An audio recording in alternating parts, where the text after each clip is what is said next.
Alright, hello everyone, welcome to my channel. Today I'm very busy. I'm going to go get a haircut and then try to do a grocery store vlog again. People seem to like these grocery store vlogs. But today I wanted to talk about visas. Let's see, let's try to go. What kind of visas you can get depending on what you want to do here in Japan. Let me see, let me check on time here. All right, so I'm gonna try to make it quick, try to make 10 minutes at least. All right, so the first visa you can get is like the basic visa, which is like your tourist visa. And the thing with the tourist visa, it really all depends on which country you're coming from. But I'm gonna just go by America because that's the one I have the most experience in, because I am American. So for tourist visas, well, I mean, right now, obviously, you're not, I mean, I don't think you can get a tourist visa now with the current climate and the things that are happening right now. But when things begin to open, I wanted to cross the street. When things begin to open and when things become normal, Americans can get up to 90-day tourist visa. And I believe it's the same for some other Western countries as well. So let me try to cross the street here. Yeah, the only way to go to this barber is to go down this main street. And the thing is, a lot of people go down this main street to take the train. And I take a bus, but a lot of people go down the street to take, oh, it's not even a light, it's just a flashing light. You just gotta go. So a lot of people go down this street to go to the station, but it's like a main road, so there's so many cars. Anyways, so yeah, you can get up to a 90-day tourist visa. That's a lot of days. I actually came on a 90-day tourist visa and I found a job. I mean, that is, I hear that is, I wouldn't say illegal, but I hear that's either difficult to do or, I mean, I don't know. I don't think it's against the law, but a lot of companies won't switch your tourist visa to a working visa. And actually, I heard a lot of companies will actually make you go back to your home country and then come back. And I've heard some people doing that because they can't switch it right away. But luckily, my company switched over my tourist visa and I got really lucky. So I wouldn't recommend anyone doing that, but people can do that. So yeah, and with that visa you can't really work. So for people who may have some cash, some extra cash, or some people that, you know, they can afford to do that, they can just come on a 90-day tourist visa. They could probably get like an Airbnb or even live in a hostel for 90 days, and that's like 3 months. And you can just pretty much travel around Japan and enjoy Japan. I think a lot of people do that too. They come to Japan on a 90-day tourist visa, and then they'll just, you know, take a bike or scooter around Japan and take a tour. With the 90-day tourist visa too, you can also leave your country. I mean, not leave your country, but leave Japan and then come back and possibly get another 90-day tourist visa. And that's actually what I was planning to do if I couldn't find a job. So the first 3 months of me being here was pretty critical because I had to find a job right away. So that's one visa. Another visa would be a working visa. And right now they're trying to get as many working visas. I mean, they're trying to get as many foreigners into the country as possible because with the I want to say dying population, or the decrease of birth births in Japan, they need more people to pay for the Social Security for the elderly. So they are kind of in a bind, and the economy right now is not doing so great. So they want more foreigners to come into the country. So the easiest, I mean, for people who have, they're trying to give people who are highly skilled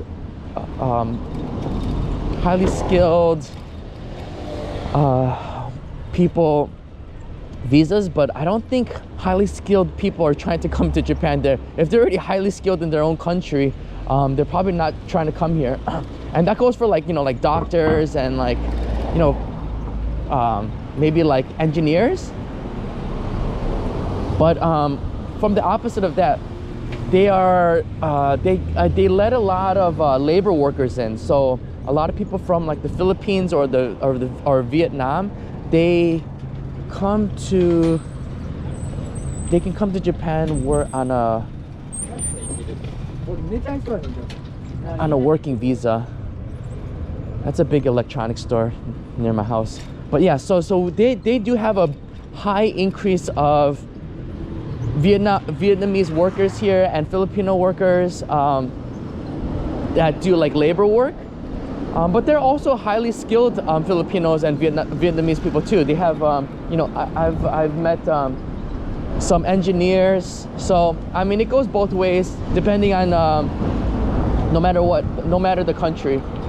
So I think if you're like a highly skilled trained person, usually you can just get a visa through the company if they hire you. But if you're like a labor worker, I'm not for sure, but I think what they do is they go to like a language school for like 2 years, because you have to speak Japanese to work at if you're doing like labor intensive work. I believe you need to know some Japanese. So I think a lot of people from maybe like other countries, I mean, it's not only Southeast Asia, but a lot of countries, they'll save a lot of money, come here and go to a like a language school for a year, and then they'll learn Japanese, and then afterwards they'll try to get a job.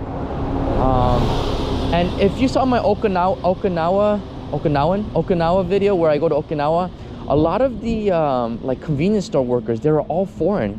They were all from like there were some from like from the Philippines, some from India, some from the Middle East, and there were so many foreigners there. And I think because in Okinawa they're okay with letting a lot of foreigners in. I mean, I think it's a lot easier to go to Okinawa to be just like a regular labor worker or just a normal worker. I think they accept a lot of people in. So that's the what is it, working visa, and then the last one would be a student visa. So a lot of there's the language school. Oh, here's my barber. See if anybody's in there. Nice, nobody's in there. So a lot of these language schools in Japan, they're really big businesses, and they're so expensive. If you go to a language school, it's gonna cost you about $8,000 US. That's just average. $8,000 US a semester. So and then that's give or take. Some are $4,000, some are $8,000. But the average is around $8,000, and it's pretty expensive, and that's why I don't go, because first, I don't have time, and B, it's just too much money for me. So yeah, so if you can save up like $16,000 and then go to language school for a year, you can pretty much get down Japanese, because it's so intensive that you're like studying 4 to 6 hours a day in the class, and then you're doing testing and stuff like that. Japanese, I think, is fairly easy to learn if you study really hard. I mean, especially if you speak English. There's a lot of words that come from English, and then if you're like from Korea, the grammatical structure is pretty similar. And then if you're Chinese, all of the kanjis, Chinese people already know the kanjis, so it's easier for them to learn Japanese. My girlfriend knew all the kanjis before coming to a language school, so yeah, my girlfriend actually came here she came here to do a language school, and I came here on a tourist visa. And then after she did the language school, she went to a regular school that taught all in Japanese. And it was like a, what kind of school is it called? Like when they like train you to work. So she did like 3D animation, 3D graphics, and so now she works at a company. So she went to school for a year language school, a year or 2 years in that vocational school, and that vocational school was pretty expensive. I think it was like $40,000 US for 2 years. And then after that, she got a job right away. So she's been working there for like 2 years. So I mean, she did it. So a lot of people can do that too. Like if you're from America or even from China, she's from China, you can go to the language school first, get the student visa, because that's the easiest ones to get, because the language schools want you to come to their schools and they need to make money. So they're gonna try their best to get you the visa as fast as possible.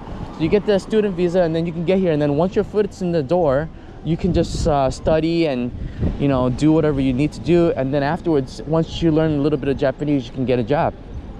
So those are the 3 visas that I know of: student, tourist, and working visas. I don't know the technical terms for them, but you know, if you're ever planning to come to Japan, that would be it. And just to let you know, it's not easy to get any of these tourists, I mean, except for the tourist visa, it's not easy to get any of these visas. They're very well, the student one's easy, the tourist one's easy, but like the working one, just to stay here is not so easy. I myself, I'm on a 5-year visa right now. It runs out in a couple of years. But here, actually, if you live in Japan for 10 years, you can apply for permanent residency. So you don't have to have any visas anymore. So unless you marry a Japanese person, then you can just stay here on a spousal visa. But even with the spousal visa, you have to renew every year. Anyways, someone wanted me to do a visa informational, I don't know what you call this, vlog, but I also changed the viewing on this to linear or just a regular. I'm kind of stepping out of the wide lens, and let me know if you like the wide lens or the regular view. I mean, I like both, but I'm just trying something new right now, so this is what I have for now. If you're not a regular subscriber, please subscribe. I'm gonna admit it, I'm gonna tell you the truth. You know, I'm just trying to push out these videos as fast as possible. Right now, I'm not really too worried about the quality of the videos. I mean, I try my best, but you know, I'm just trying to pump these videos out so you know, people can notice me on YouTube. But if you stick around, the quality will get better. Please bear with me. I'm trying different things. I know the people that are out there, the subscribers that's been here from the beginning, thank you so much for being there.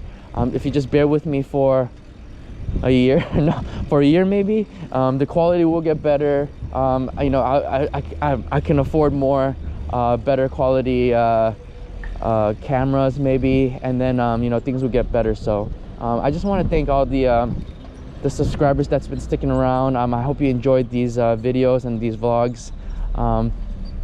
Yeah, and I'm gonna go get a haircut now, so please look out for the next video or any of the new videos, and thank you for watching. Goodbye. I'm just going around in a circle. People probably think I'm crazy. I'm talking to myself. I'm going around here. The next video is probably gonna be a grocery vlog video. See ya.